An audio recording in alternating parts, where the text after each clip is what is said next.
বন্ধুসকল নমস্কাৰ। মই আজি কেইটামান চেলকা ইউটিউবাৰৰ কথা ক'ম। এই চেলকা ইউটিউবাৰ কেইটাই চাইনাত যায় ইণ্ডিয়াখন ডাউন কৰি আছে।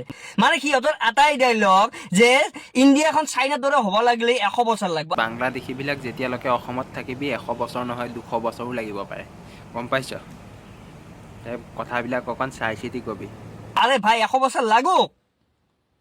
ইণ্ডিয়াৰ ৰাস্তা চাইনাৰ দৰে হ'ব লাগিলে 100 বছৰ লাগিব। সিহঁতৰ খালি এটাই ডাইলগ, তহঁতে চাইনাত গৈছা, চাইনাত নলেজেবল ভিডিঅ' বনাও। ইণ্ডিয়াৰ মানুহে চাইনাত কি শিকিব লাগে, ইণ্ডিয়াৰ যি ভাল বস্তু আছে, ইণ্ডিয়াৰ যিহৰ ওপৰত গৌৰৱ, সেইবিলাক চাইনাৰ মানুহ তহঁতে শিকাব লাগে। সিহঁতৰ মানে এটাই ডাইলগ যে ইণ্ডিয়াখন একোৱেই নাই সিহঁতৰ মতে।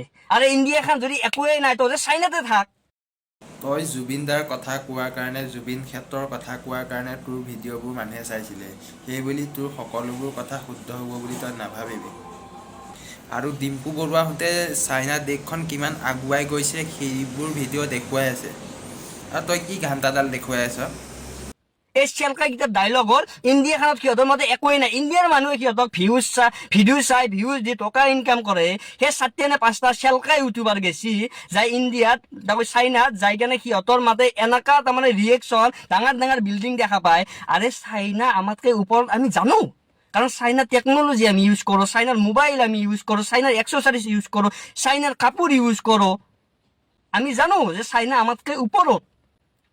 সেই বুলি তহঁতে ইণ্ডিয়াখনত তহঁতে আকৌ ভিডিঅ' বনাবি যে বিকশিত অসম, বিকশিত ইণ্ডিয়া। তহঁতে ভিডিঅ' বনাবি, ভিডিঅ' বনাই কেনে পইচা ইনকাম কৰি তহঁতে চাইনাত যাই কেনে আকৌ ইণ্ডিয়াৰ কথা তহঁতে কি কোৱা যে ইণ্ডিয়াৰ ৰাস্তা এনেকা হ'ব লাগলি 100 বছৰ লাগব, ইণ্ডিয়াৰ টেকন'লজি হ'ব লাগলি চাইনাৰ দৰে 100 বছৰ লাগব। আৰু 100 বছৰ লাগলেও আমি ধৈৰ্য ধৰিব লাগব, কাৰণ আমি ইণ্ডিয়াখনক ভাল পাওঁ।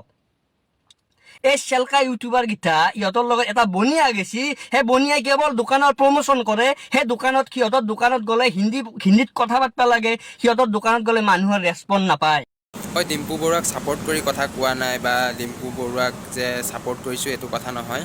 মই মানে এজন অসমীয়া হৈ এজন অসমীয়াক কথা কৈছোঁ, আৰু তেওঁ কষ্ট কৰিছে। এজন অসমীয়াক ইমান বেয়াকৈ এটা বাংলাদেশীয়ে ক'ব বুলি কোৱাৰ কাৰণে মই সেইটো কথা কৈছোঁ।